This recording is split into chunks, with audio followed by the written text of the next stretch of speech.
ഇപ്പോൾ നടക്കുന്ന 2026 ഈ ഇറാൻ അമേരിക്ക ഇസ്രയേൽ യുദ്ധത്തിൽ നിന്നും മനുഷ്യരാശിക്ക് ഒരു വലിയ കാലാനുസൃതമായ ഒരു പാഠം പഠിക്കാനുണ്ട്.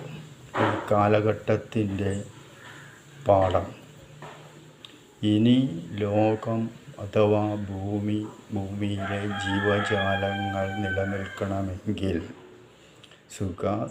സമ്പൽ സമൃദ്ധിയിൽ ജീവജാലങ്ങൾക്ക് ഭൂമിയിൽ ജീവിക്കണമെങ്കിൽ ധാർമ്മികതയുടെയും സൂക്ഷ്മതയുടെയും അച്ചടക്കത്തിൻ്റെയും ജ്ഞാനത്തിൻ്റെയും വഴിയിലൂടെ നീങ്ങിയാൽ മാത്രമേ സഞ്ചരിക്കാൻ കഴിയൂ.